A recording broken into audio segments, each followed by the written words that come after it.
In the beginning, God created relationships between God and angels, God and man, and between all of us. Through the love of God and the peace of Christ and the fellowship of the Holy Spirit, we are all interconnected. Come join Pastor Penny Schulz and Kristen Scharrenberg as scholars, counselors, travelers through the Holy Land, and warriors in Christ, while they explore the fascinating, the difficult, the obscurities, the oddities, and the hope of God's holy word. They will discuss what those scriptures mean to us and how living in the Spirit changes everything. Hello, and welcome to Live Life in the Spirit. If you are tuning in for the first time, we are so glad you're joining us. We are your hosts. I am Kristen Scharrenberg. And I'm Pastor Penny Schulz. We promise some joy, some inspiration, and interesting, intriguing, out-of-the-box thinking. You can go back and watch or listen to our previous vodcast podcasts on our YouTube channel, Rumble, or the various podcast feeds like iHeartRadio, Spotify, Google Podcasts, iTunes, and many others. We are super excited to announce that because of popular demand, we have created our own t-shirts. That's right. With our logo and the message that everyone has wanted. God is still writing your story. Stop trying to steal the pen. And on the back is an awesome way to point others to the truth. You can have them scan the QR code and it will take them right to our website where you can watch and listen to us and read our blogs. And you can order our shirts and Penny's CD or vintage cassette tape. That really starts dating me. This is a place where we are daring enough to tackle the tough issues that we face on a daily basis, ranging from the spiritual to the supernatural. And if you've either sat in church your whole life or have read the Bible faithfully many times and you still find yourself saying, I've never heard that before, well, this is the place for you. We'll dive into those very obscure and interesting passages, all while bringing to light why they are so important. Because once you know, you can't unknow. Before we dive in, let's take a moment to introduce ourselves. Kristen has been working in the mental health field for 15 years, helping people heal from addiction and journeying into a new creation. Penny started out in the medical field, and then God moved her into the ministry over 24 years ago. She has been shepherding the lost ever since through music, drama, magic to the Gospels, and serving multiple congregations. Well, before we get started, we want to do a shout out to one of our faithful listeners, Jessica and her husband, and their brand new baby, Elijah. That's right. And born he is yesterday. Cutie. He was a firecracker. I hope that's not saying a lot for when he grows up. I know. Well, he with the name Elijah, that might be right in line. Raining fire down from heaven. You should have maybe rethought that whole name. We will pray for you both. He is a cutie. He definitely is. Congratulations. On this week's episode, again, it's going to be a little sensitive topic, as we will be talking about the third person of the dark trinity, Molech.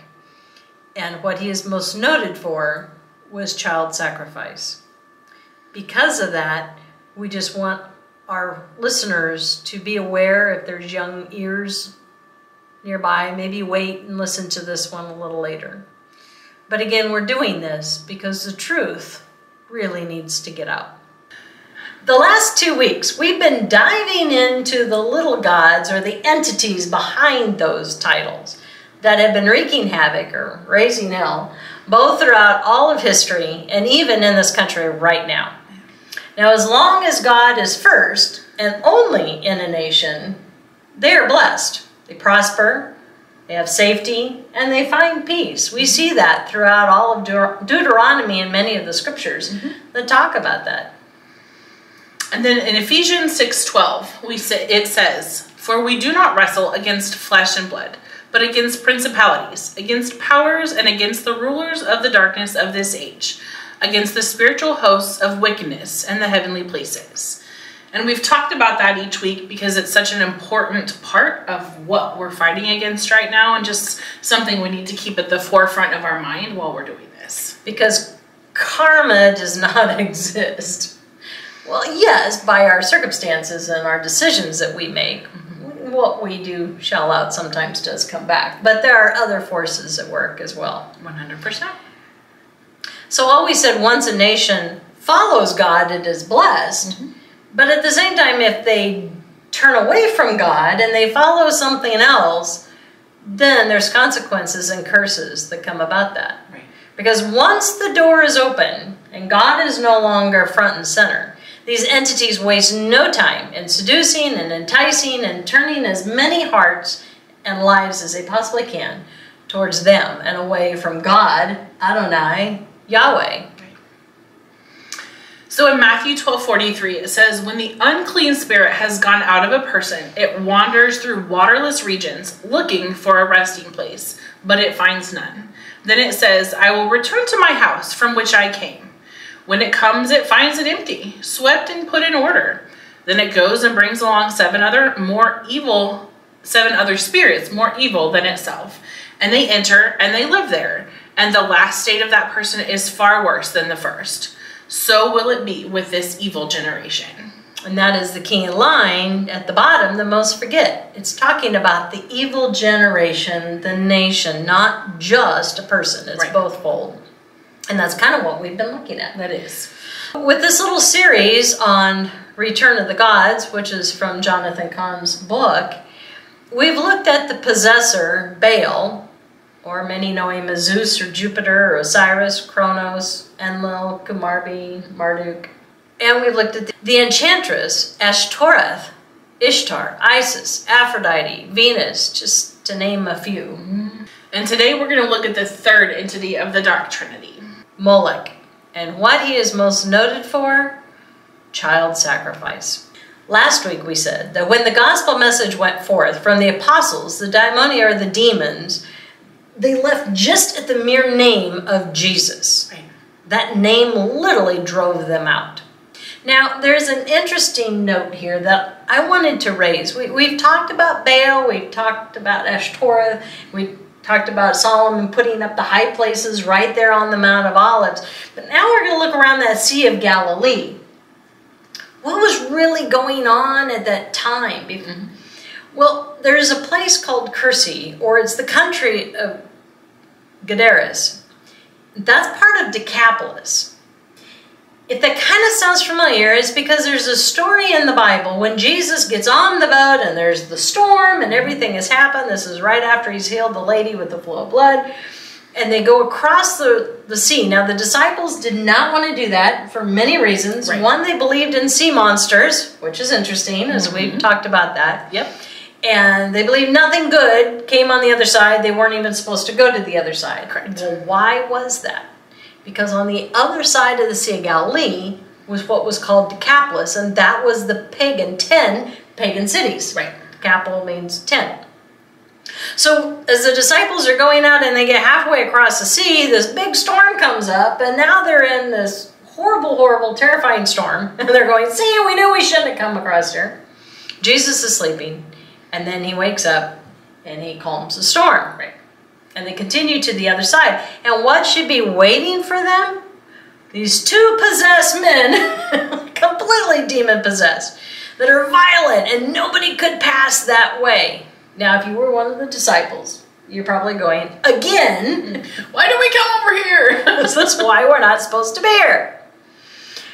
Well, these two possessed men cried out, what business do you have with us, Son of God? Have you come here to torment us before the time? Well, there are so many things to unpack here. It's not even funny. Right. One is this region, as I said, is part of Decapolis, which is literally the eastern side of the Sea of Galilee. So you have the Jews occupying the north, the west, and the south side, and then the pagans on the east. As you know, you got to experience this firsthand. Nothing is on that east side anymore. Right. It is barren. Right. Completely desolate. It's interesting to see like the stark difference between the north, the west, and the south, and then the east side even to this day. Which kind of makes you think about Deuteronomy. Blessings and curses. Yeah. Well, Jesus had been driving out demons, even the disciples had, around the Jewish communities. But here we have on the other side. These two men. And they were violent to the point that no one could even get close, and they were living among the tombs. They were literally living among the dead. And in this country, who did they worship? But Baal, Ashtoreth, Ishtar, and Molech. Right. They said, what business do you have with us, the Son of God? See, there's turf wars going on here. And what are you even doing over here? You know better than that. This is our spot. That's right. Also, as you continue east from there, you come to the Valley of the Travelers, or the Valley of the Shades is what it's more called in the scriptures. There's and what are the shades? But the little spirits, the Nephilim, those disembodied spirits of the Nephilim that were destroyed in the flood. There are over 4,000 dolmen in this area, this strip. And you may say, what is a dolmen? Well, they're like tables, and they're two pillars with just a slab on top that creates a table. It's kind of an actuary. It's a grave marker where the people would come to venerate the dead. Right. Now, while this is a whole other totally different series on that, and we will get to it for sure. It was a pagan practice, and God warns against this. Well, in the Golan Heights, we were there when we were in Israel, and that area is also known as the Valley of the Shadow of Death, which might ring a bell from Psalm 23. So David was literally talking about this specific place, and why he didn't fear, unlike everyone else, was because his God was with him, and he knew that his God was going to trump all the other ones. Well, interesting. When we looked up dolmen, there's a simple, archaic, plain table online, and it looks just like the dolmens there. They're just two slabs and the slab on top. It's designed by, I'm going to butcher his name, but I don't know, Giulio Capellini. It's on sale right now for just a small smidgen of $13,295 with free delivery. That's a pretty high cost. That is a very high cost. And when I say it's archaic, I think Flintstones, that's what it looks like, but thin. $13,000 for something that looks just like all those little dolmens that are on top of the Serpent Mound and on the other side. Yeah, I wouldn't be spending my money on that. No. The venerating was a practice where they would come and they would have cupbearers, and they would pour drink offerings and food offerings for those that were dead. Right. That's why I said this was definitely a pagan practice. Right. Well, it's the demons who respond to Jesus. This is, have you come here to torment us before the time? That's something else that would be good to unpack. Yes. How many people have ever even caught that line? One, they're referring to him as the Son of God, and they know who he is, and they cannot blaspheme his name. Now, there's many times in the scriptures, even with Paul, where the Spirit is crying out, letting everyone know who Jesus is, or the gospel that is being preached. You know, I kind of want to think about that for a minute, and I also don't want to think about that for a minute. We as Christians sometimes have a hard time feeling comfortable sharing the gospel. We might feel uncomfortable, or we worry that we're going to offend someone or say something wrong, but even demons can literally not stay silent. So that probably doesn't say a whole lot for us. I don't know. That makes me uncomfortable. I don't like that. And that's a good thing, because we need to step outside of our comfort zone. That's what we're called. Yeah, I think that's pretty jarring when you think about it, that as Christians we have a hard time speaking, but the demons do not. Right. They'll tell any and everybody right.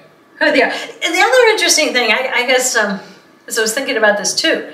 So as Jesus is walking through, or as Paul is walking through, and these demons are not being silent, and they're telling everyone who he is, the people around, were they listening? They weren't absorbing the message that was being said. Right. That's another interesting. interesting. Bouncing off. Right. Yeah. Well, they also say, have you come here to torment us before the time? What is the time? It's the end of days. Even the dark side knows that their days are numbered. They just don't know when, obviously. Right. And curious that they asked if he was going to torment them. I wonder what that would look like. I don't know. Well, we know that Jesus descended not just to hell, Hades, but to Tartarus when he died. And the scriptures say that he went there to preach to the captives. Well, what captives? It was the fallen angels, the fallen realm, the demons. His very presence was sheer torment. Right. And he told them, guess what, guys? In 3 days, I'm getting out of here, and you're still stuck. You're still dead. It's not the end of days yet. Right. So if you know that story, then Jesus, upon their request of this legion of demons, allows them to enter the pigs that were there. And once they're in the pigs, they run over a half of a mile, which it's a long ways. It's not just a little jaunt, to the Sea of Galilee, and they drown. And now, have you ever said or asked, like, why is this story in here? It's odd. It seems out of place. What is the significance? If so, you're not alone. I used to wonder the same thing. Was that before you met me, or probably yes? Because I have a much better understanding of that. Like I said, used to wonder the same thing. Well, this brings us to the series that we're doing right now on the return of the gods. Right. The gods that were being worshipped in Decapolis and those outlying areas: Baal, Ashtoreth, Ishtar, and Molech. And what did they sacrifice to those gods? Pigs. Pigs, swine. Now maybe the parable of the prodigal son is making more sense. What was with the prodigal sons? What was the worst that could happen? He didn't just run away from his dad. No. But from his religion, his God. So if you think about the Sea of Galilee, he could have been even at Capernaum. And he takes his inheritance and he goes to Decapolis, which is what? Just literally on the other side. Now we talk about the Sea of Galilee, but it's like a small lake, really, in all honesty. Nearly as big as I thought it was. It's not a sea, yeah. It's deep. It's like 80 feet deep in the middle, but it's not that big. Like you can stand on one bank and see across to the other side if it's right. Big. Yeah. He went to Decapolis and he did everything that he was taught not to do. Right. He probably even worshipped these entities. And he finds himself a Jew at the bottom of the barrel feeding swine that would be used as what? Sacrifices. Sacrifices for the dark trinity. That makes a little more sense. That's fallen pretty far. And would explain why his dad would have been so glad to have him come back. Yeah, because he was bringing him back into not just the home, but into the fold, back into the religion. So this makes more sense now why the very pigs who were feeding, why the demons wanted to go into those pigs. They didn't know that they were going to run into the sea. Instead, they were thinking, put us into the pigs because then the pigs will be sacrificed at the altar of these gods, right? And then they would be released. And they could go torment some other people. Right. Now, we don't know. I'm sure they're disembodied spirits, so I'm sure they were released anyway, but it just didn't, they were not released as a sacrifice. Right. The pigs went and ran all the way down to the sea.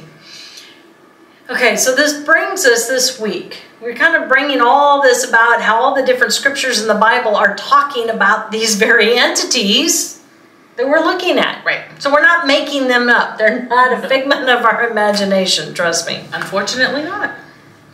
So the third person of this dark trinity is Molech.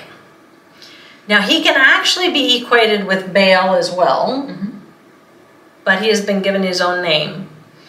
Those worshiping him would literally sacrifice their firstborn children to him. That's what sets him apart. You know, and the scriptures actually have a lot to say about do not pass your children through the fire like the other nations. And if you've ever questioned what that was and what that was about. Yeah, that's... I haven't. Some of those things don't make any sense. What does it mean by passing your children through the fire? Well... So the pagan nations would erect this big statue of basically, it was like a golden calf sitting up. Only it was the shape of a man with a bovine or cow's head and with horns on it. And as it sat there, it had outstretched arms. Now there was a hole in the abdomen of this thing. And the arms were at an angle. And fire was lit from below. And the parents would literally, actually they would place their children into the arms of this idol, which acted like a chute, down to the hole in the stomach. which would cause the children to pass through the flames to their death and their sacrifice. This is also done with adults as well, but not quite as common. And you might be asking, why in the world would someone even do that? They did it for prosperity, for fertility, for good harvest. And so you have to realize that we are a culture that was once completely under God. So this is absurd. We cannot even fathom doing such a thing. And yet, for a culture and nation that has been doing this for millennial, you would not know any difference. Right. Notice, though, it was their firstborn. You know, that makes me think back to Abraham. You know, before God called him, he and his family were worshiping pagan gods and probably doing those very same things.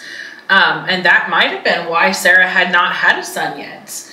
God had called him to a new life, a new way of thinking, a new way of worshiping. And when God did ask Abraham to sacrifice his son, it wasn't Ishmael, his firstborn, but the rightful one that God was making him wait for Sarah with Isaac. Maybe it makes a little more sense why Abraham wasn't completely appalled, because I've always wondered that, like, why was he not just completely shocked that God would ask him to do that? Well, if it was common practice, he probably just thought, well, that must be what gods do, you know. God, however, is taking this moment to establish that he's different. Isaac would have felt the flames, but God stopped Abraham. When he said, now I know that you would not even spare your own son, he was saying, I know you wouldn't hold back your son if you were still in that old lifestyle, but you completely trust me, and I'm showing you that I'm different.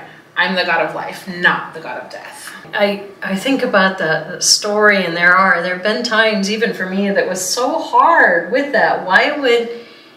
Yes, Abraham trusted God because he knew he said he would make a great nation from Isaac, and he couldn't have a great nation if Isaac wasn't around. And there was this whole building of that relationship and that trust and everything.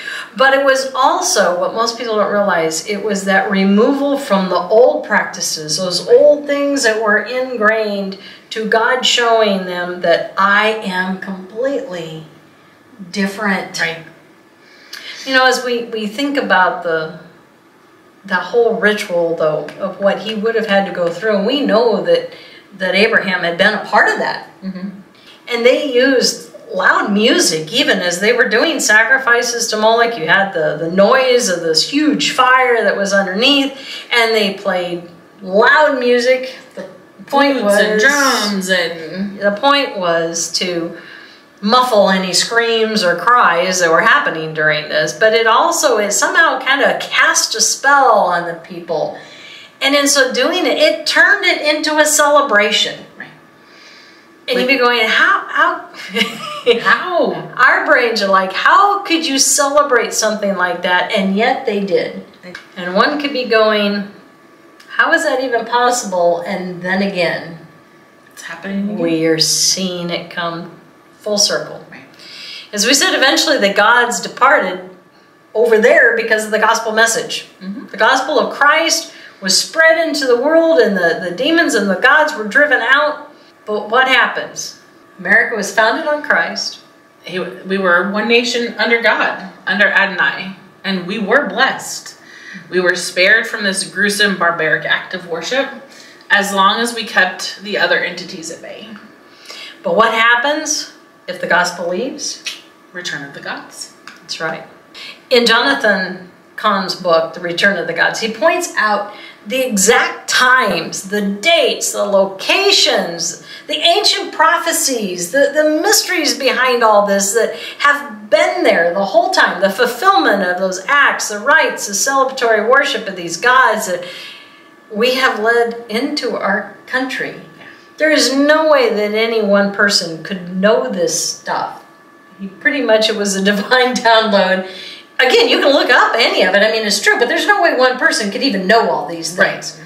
But whether we know them or not doesn't mean that they didn't exist. Right. And they didn't happen and exactly at plan.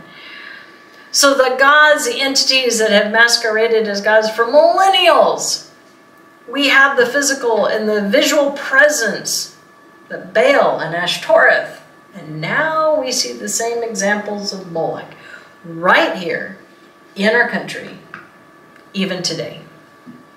And it all started in about the 1960s. We had let Baal in, the possessor. We turned from God. And it opened the door to Ashtoreth in the sexual revolution in the 1960s. Mm-hmm. And that then brings us to the climax on January 22nd, with 1973, when Molech made his presence known. Yes, he had been here, but he made his presence known with Roe versus Wade. You know, there's so many aspects of these different issues that we're facing today. Mm-hmm. There are so many sides and so many divisions. But what we're asking you to do is to listen to the history of these entities that have been around for thousands of years. Yeah.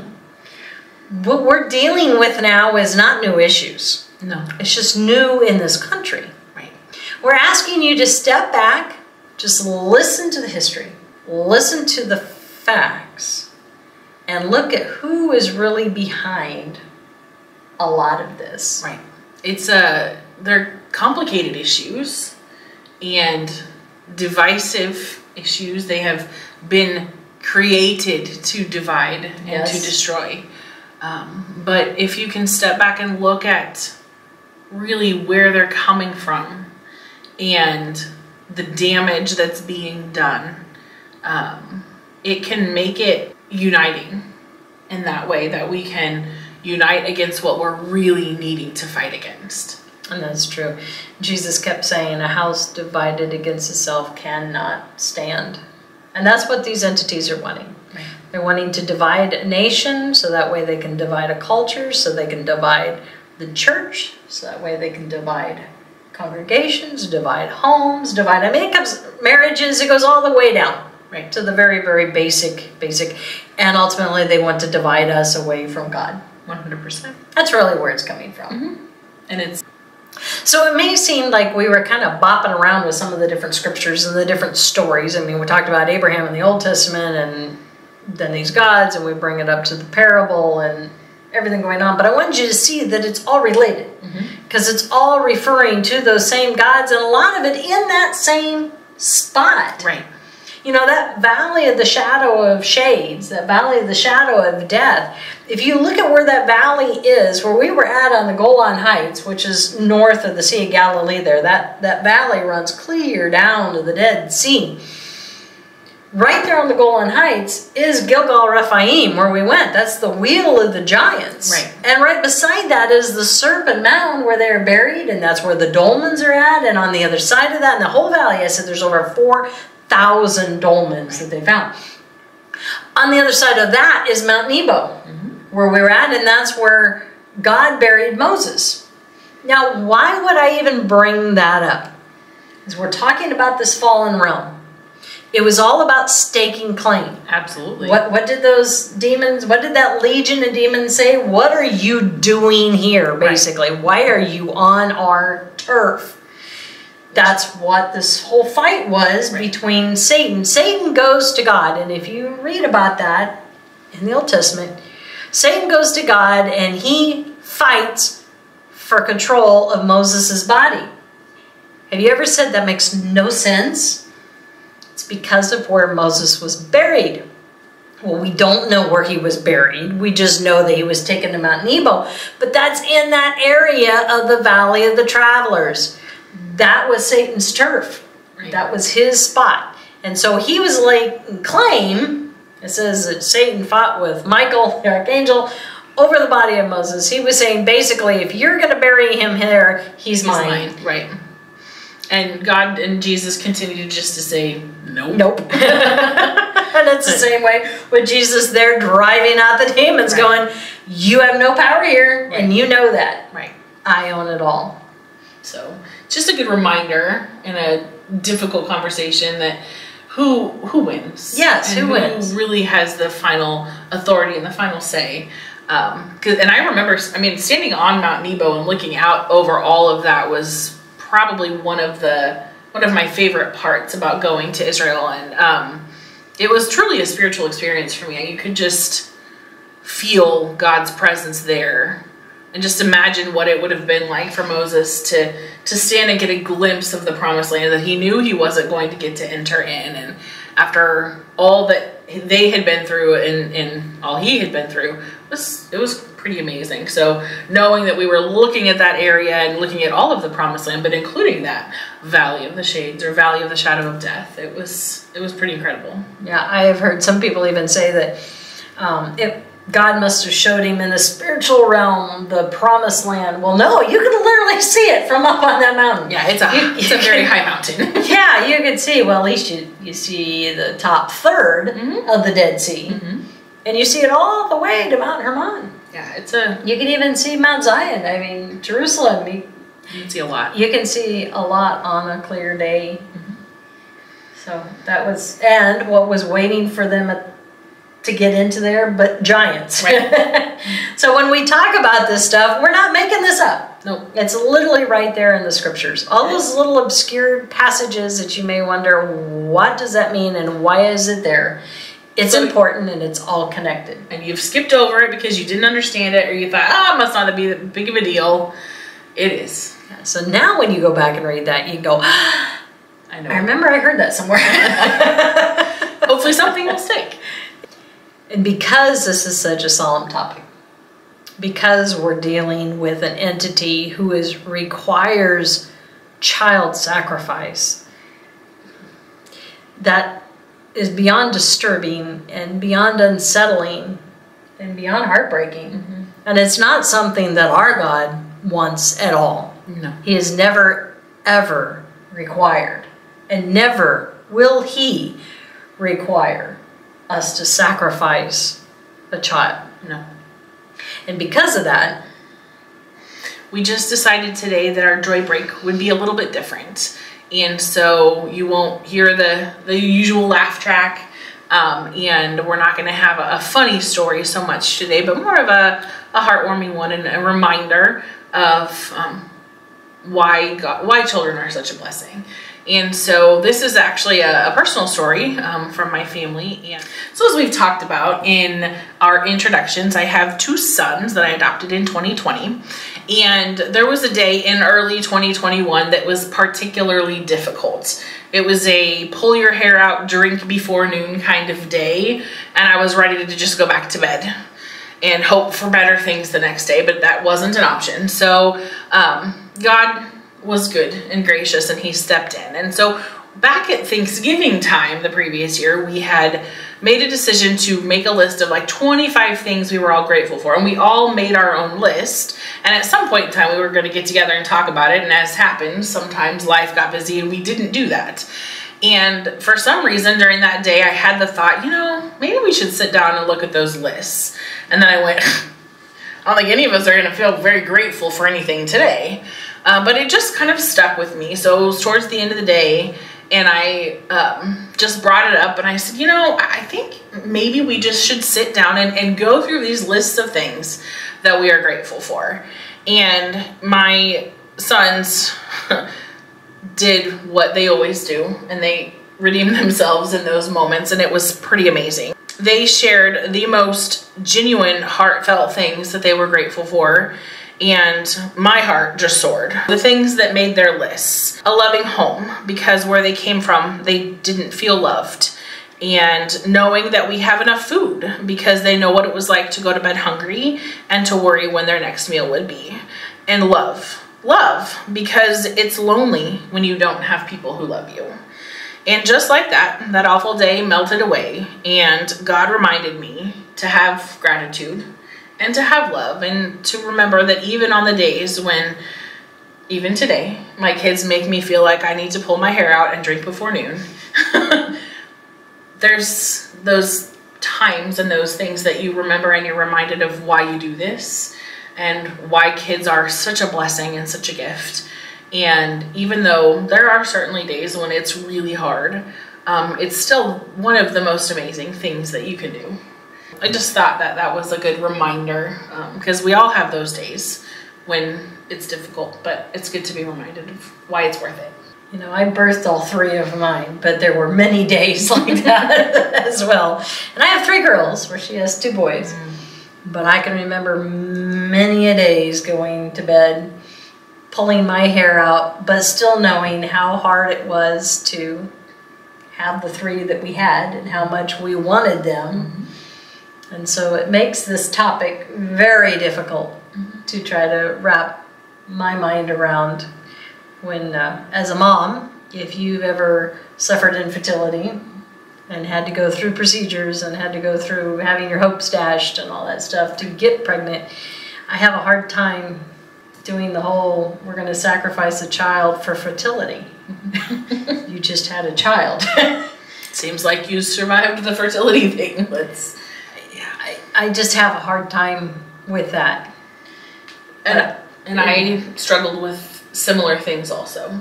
Choosing to adopt was, I wouldn't change it. I wouldn't do that any differently or have different children, but it wasn't the first choice. That was God's plan, and that's fine, but I struggled with that for a long time. Well, now we're going to get into what do you do with that? What do you do with this? What do you do with this topic? As I said, there's a lot of those scriptures now maybe hopefully make a little more sense. But when you get down to the actual topic at hand, what do you do with this entity who has now reared its head? And he has been in America for a very long time.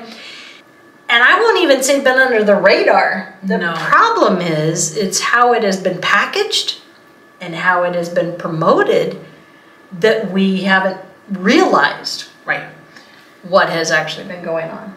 So we kind of ended the meat and potato portion with the results from January 22nd, 1973.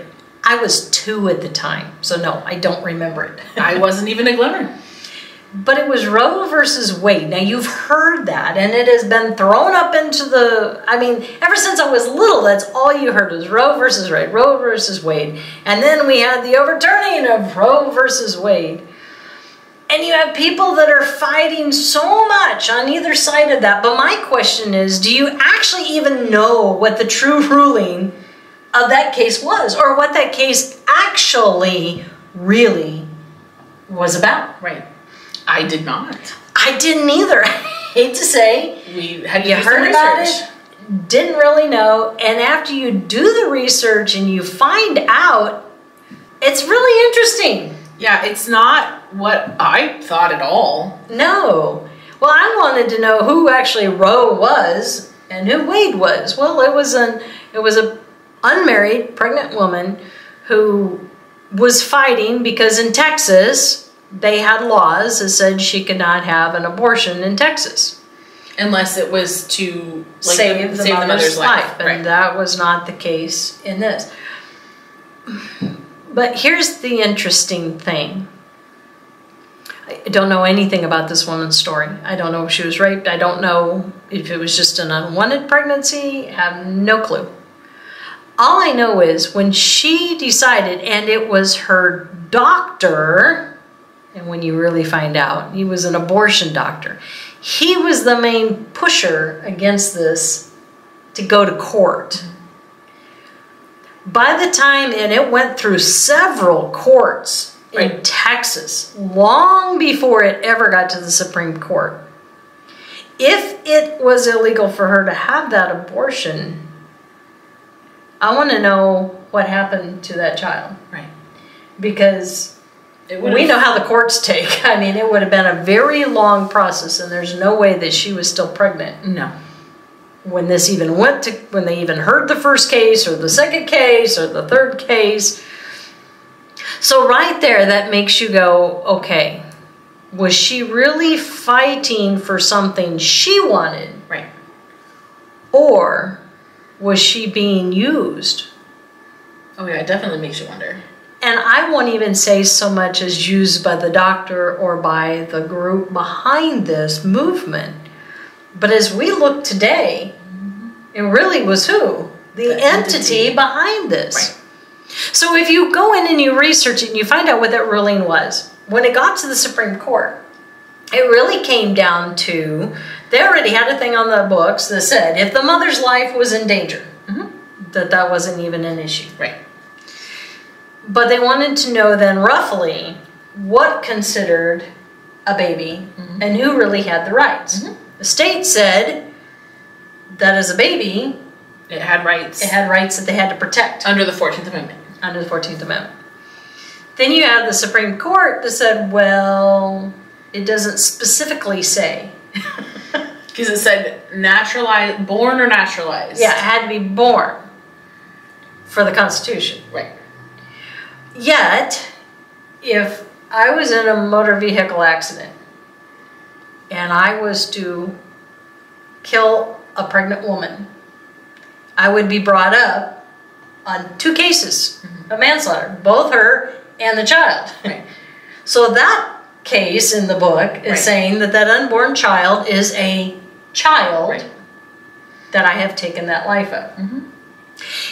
However, they're saying then, under this instance, that that unborn child doesn't qualify. Doesn't qualify as a child under the law. So that's really where this was getting at, was what was considered child. Well, then the Supreme Court came down and they ruled the 3-trimester thing. The privacy thing was actually what they were going after. They were trying to skirt around the whole situation because they didn't want to say what was a baby and what wasn't. Right. So under the first trimester, it didn't. The baby didn't have rights. It was covered under the privacy of the mother to make that decision. Second trimester, it gets a little bit more gray. And then by the 3rd trimester, it was a baby that needed to be protected. Right. So that's what Roe versus Wade is. But somehow, people, I mean, that's why I've always grown up. The Roe versus Wade made abortion legal across this, and that's not what that ruling is. It's actually totally opposite. It's not just giving full blanket. Regimented it, and yeah. So they took that completely out of context. So you see the snowball effect. We urge you to go look it up. Find out the facts. Find out the truth of what that really was. So if the enemy used that one thing. And then snowballed it out of control. Yes. And now has changed it into what constitutes a life. Well, what do the scriptures say? Psalms 139. David actually has a lot to say about that. He does. So, starting in verse 13, "For you created my inmost being, you knit me together in my mother's womb." Then it goes on, "I praise you because I am fearfully and wonderfully made. Your works are wonderful, I know that full well. My frame was not hidden from you when I was made in the secret place, when I was woven together in the depths of the earth. Your eyes saw my unformed body. All the days ordained for me were written in your book before one of them came to be." Yeah, I love that passage. Before we had science, before we had ultrasounds, David was already grafting that depiction of what that fetus, what that baby was inside the womb. I struggle with this issue on so many levels because, as you know, I was in the medical profession and I didn't just do radiology, but I also did ultrasounds and Dopplers, and I ultrasounded so many pregnancies. And that was back before you had the 3D, 4D, you know. I mean, you can now actually see what your kid's going to look like. Right. But even in 2D, it was pretty phenomenal. And it was so easy. I mean, at 6 weeks, you were already seeing. And by 4 months, you had a baby. Right. You had fingers, you had toes, you had the hearts, you had all the organs. We had to measure everything out. It was there. It was viable. And now we have babies that are premature, very, very, very early, that we can now save. So you have the baby that was born very prematurely that's born and saved because it is protected under the Constitution, but then you have a baby that goes to full term or 2 weeks after that they are fighting to pass the laws to choose whether or not they can even live even after they're born. Do you see how far we've come with that? And not in a good way. How far not in a good way. I have two stories. There was two women that, when I was doing ultrasounds, that had actually, while I was ultrasounding them, they had gone to the doctor and they said there was something wrong. Mm-hmm. And they'd send them to a geneticist who encouraged both of these moms that their children had major problems and that they needed to abort the pregnancy. So where I came in was later, and I guess I don't have to worry about getting fired because I've been out of the profession now for a long time. But they came in and I was to do a follow-up ultrasound. And the things that they were saying were wrong were not wrong. And we're actually was good friends with both of these women, and I just kind of talked to them about really praying about it long and hard and seeing what God had to say, because I said, if there was an issue, it could be cured very easily surgically, or there was no issue. And both of those chose to continue with the pregnancy, to not end it, and both of those babies came out perfect and healthy. Not a darn thing wrong with it. In fact, one of them became valedictorian and went on to get her master's in college, and you know, the other one's gorgeous and has babies of their own. There's two lives that would have potentially ended, been terminated if they had just listened to the advice of the doctors. That's why I always encouraged everyone, I will not tell anyone what they should or should not do. But what I do tell them that they should do, maybe not physically, they need to pray. Mm-hmm. They need to ask what God is really, truly telling them. Oh, of course. Because we're human. Mm-hmm. We don't get it right all the time. No. And I'm not accusing the doctors of anything. I'm just saying with the information, and they obviously had faulty information, but with the information that they had in front of them at the time, they were not giving the wisest advice, right, just because it wasn't the truest information. Right. So that's why I struggle with some of this when they have the different exclusions of, well, you know, you can if this or this or this, but if you don't know if that's the true information. And that's hard. It is. It's really hard. Who do you listen to and who do you believe?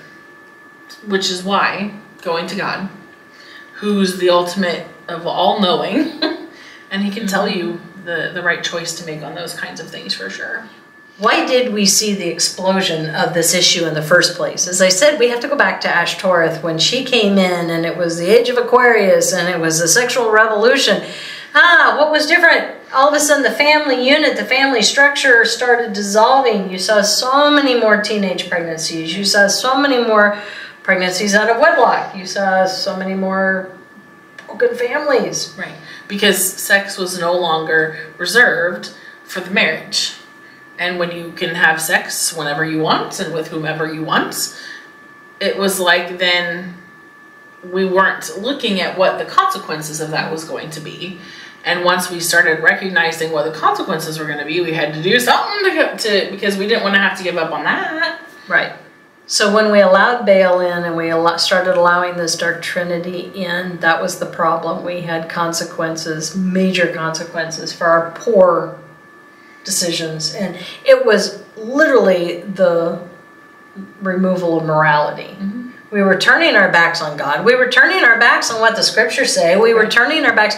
People quit going to church, or when they did, they just, even church was shifting and how they were preaching from the pulpit. And oh, absolutely. All of it shifted. And the biggest problem for me too, coming at it from the medical side, is it's not a simple act like they would have you believe. You're not just making the choice to decide not to bring somebody else into this world. You've already decided that when the act occurred. But the physical, emotional, and spiritual levels that are affected of that woman, they don't talk about that. Right. And that is what breaks my heart. I know there have been many times when women have gone in and decided after seeing the ultrasound that they couldn't go through with it. That there have been doctors that forced, pushed, coerced them into the fact that they couldn't back out. That's not right. That's not what this was all about. No, never was. If it's about the woman's decision, then they should have the decision to choose not to, and that has been taken away a lot of times. But that scar, women that have gone through the procedure and then later said, I had no idea the horrible emotional impact that I would suffer or the spiritual impact. I know that sometimes the pro-life people get a really bad rap, but you know who some of the staunchest supporters of and founders of pro-life were? Women who had abortions. Themselves. Women who had had abortion. I mean, they don't take it lightly. Mm-mm. And the fact that it's gotten to the point where people who don't take it lightly are seen as the monsters. Yeah. It shouldn't be taken lightly, no matter what side of anything you're on. It's has an impact on the woman. It has obviously an impact on the baby, on the family, on all of it.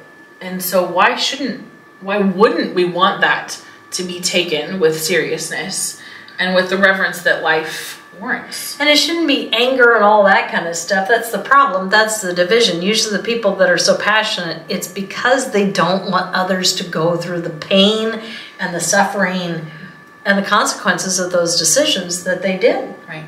And that, unfortunately, that all comes back from the breakdown of everything that happened with opening the door to Baal, and like you said, turning our back on our morality and turning our back on God. And then when you take that out and then you add in Isis, Ishtar, Ashtoreth, we can do what we want when we want it, and that should be celebrated. And we're taking away what it was meant to be and turning it into something completely different. And then, well, if I want to be able to do that and be free and to have the sexual freedom that I want, and it's really too bad that pregnancy is a risk of that. So let's just make pregnancy not be that big of a deal. Let's degrade the process and all of it. Okay, so one may say then, all right, if these are just issues and this has nothing to do with the entities behind it, then how come? We see that, as we talked about in the one we did on Baal, that the replica of the Arch of Baal literally showed up in New York when they were voting. And then again at D.C. when the Supreme Court overturned Roe versus Wade. Right. But what did they overturn? Again, you gotta look it up. No, they weren't overturning abortion. They were overturning the law that the government never had the ability to tell a state what they could or could not do. Right. So the overturning just gave the power back to the states to figure out. Right. But what did we do? Oh, they changed the whole narrative into something that it was not. Right. But during that time, you saw the celebration. Up to this point, there has been over 6.4 million abortions. It's a sobering number. That is more than the children that were sacrificed in the Old Testament. The disturbing thing for me, again, if you step back and you look as we talk about these entities and get away from the issue so much, was the fact that after Roe versus Wade was overturned, whatever, they immediately came out on YouTube, Facebook, and people were showing you how you could still do your own abortions, but it was how to build a little sacrificial altar to sacrifice your children on. I'm not making this up. It literally, I watched it.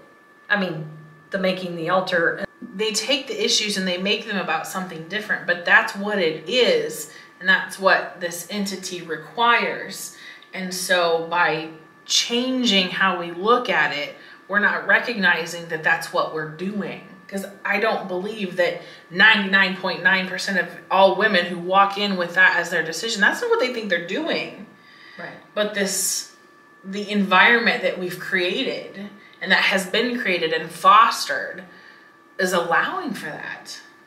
Well, and we looked at last week with Eshtoreth, and the part of her was the spells and the occult. There again, I said, it's what's behind it. Oh, no, we're just all about loving nature and hugging trees. No, if you watch them and you get down to the truth, do your homework, you'll find out that within the second or third page of their website, it's already telling you how to make a spell book, and I said how to make your own wand, and it's the same way with this. This is telling you how to make a sacrificial altar to offer up your babies. And who are you offering up your babies to? Molech. Well, there's another topic that is very difficult to talk about, but it is the truth. And it is part of the satanic occult system. It's satanic ritual abuse, but it goes way deeper than that. Literally, babies and children are sacrificed. We do know this for a fact. And it is very difficult for someone who has had to be a process of that through no fault of their own. So many children have been witness to or forced to participate in these child sacrifices, and the abuse and the trauma that is left for years to come still is a haunting experience to deal with. And I know that for me, I was someone that really just thought that these were things that happened elsewhere. They happened to other people. And about 10 years ago, I discovered that it was happening right near my hometown. And I met somebody that went through that as a child and grew up with that. And to find out that I had driven by where it was happening for most of my life and had no idea that those kinds of things were happening, to find out that there were people at all levels that were participating in that, and to see the lifelong damage that having to be a part of that, and even once they had the decision and the choice, they were able to get out of it and chose not to go back, but to see the lifelong impact of what going through that did. You can't come away from that experience not changed. And I guess we talk about this and we say this because it's a lot easier to think that it's not happening where you are, or that it's not happening to anyone that you know. But it's far more prevalent than we would care to think about. And it probably makes you uncomfortable, and that's good. It should make you uncomfortable. But being uncomfortable with it doesn't mean we get to ignore it. And I think that's so much what we want to do when things like this come up. But there are people that are going through it right now that need our help, need our prayers, and definitely do not need our judgment. No. Most of these kids were a product of satanic ritual abuse. They were actually brought about in the covens. They had no choice. They had no other understanding. No. But that doesn't make it easy, and it leaves lifelong impact.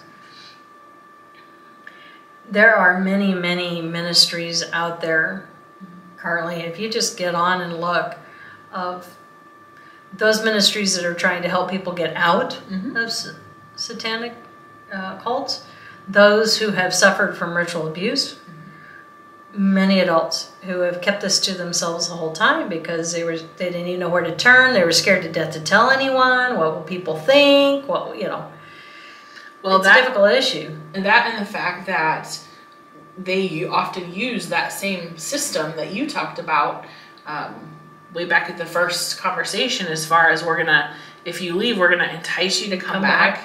we're going to ask, then we're going to entice, and then we're going to threaten, and then sometimes they do in fact kill. And so and when you've been subjected to the things that they've been subjected to, there's nothing you don't think that they won't do. That's right. So I have witnessed, been to about as close to hell and back as you can get. Absolutely. And so just being aware of the fact that this is happening, this is not happening in just one way or another. It's happening in all kinds of different ways. And it's everywhere. I mean, we're in Nebraska, and it was right here. Yeah. Which also leads to both Ashtoreth and Molech, I will say, behind this with the child sex trafficking that we're seeing going on now. Oh, absolutely. This is beyond crazy, how it is ramped up, and the number of children and the boldness of this underground group. I guess I don't even know what to call them either. But this is just one more way that this God has worked its way in. This entity has tried to destroy. When you destroy the morality, all of a sudden anything goes. Mm-hmm. As we said, when in Rome. Right. Nothing is off limits. Not Stuff that never, ever, ever would even be thought about. Well, I know today was tough. In fact, the last 3 weeks have been tough. Yeah. We've had to cover some really difficult issues that, trust me, we take no joy or pleasure in talking about. But the truth needs to come out. And the truth has been the truth since the beginning of time. That never changes. No matter how a nation changes, God never changes. Right. We serve a loving God. A God who loves us so much, he would never, ever, ever ask us to do anything vile, immoral, indecent, or to sacrifice our children. No. We serve a God who chose to forgive all of the heinous and horrific things that we have ever done.